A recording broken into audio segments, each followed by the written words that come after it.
what we've found traditionally over the years is that it breaks down to about 50-50.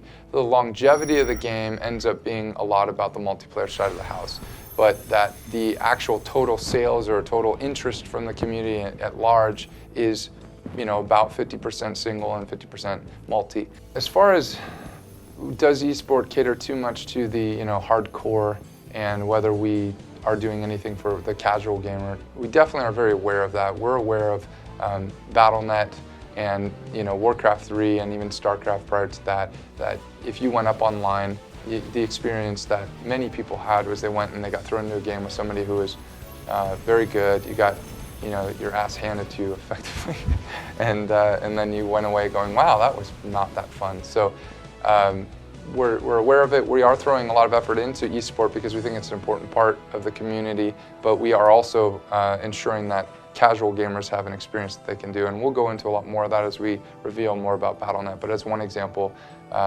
we want to provide areas where players can play against AIs in a cooperative manner, where it's built more into the user interface. Another thing that we're talking about right now is just like a casual league in a way that players can get in and play without it being about winning necessarily, more about learning. So as far as the trilogy and how we're rolling it out, the first package is the full game. We look at it exactly like we did with Warcraft 3. Warcraft 3 had the core product, Reign of Chaos, and then it launched with the Frozen Throne was an expansion to it. We look at this very similarly. The Frozen Throne came with a campaign as well, and it enhanced the 3 races. We expect something similar to that with this. As far as price point goes, we haven't set any of that. Basically, the truth is we expect it to be very similar to Warcraft 3 and that they will come out very similar to the Frozen Throne. It's just now we know that there's the Frozen Throne and another one here. With regards to that, it's Wings of Liberty, Heart of the Swarm, and Legacy of the Void are the 3, and that they'll play out very similarly to that.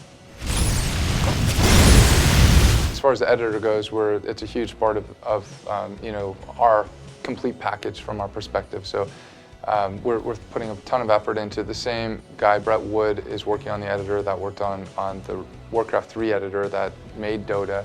And although we don't have hero elements in the core StarCraft 2 game, we've already put in some of the basics that are needed to do that if people wanted to. But the truth is we don't know that Dota is going to be a phenomenon specifically in StarCraft 2, but there's certainly the potential for that. But we have a lot, there's a lot more tools at hand for the end user to make and create things even well beyond what Dota is today.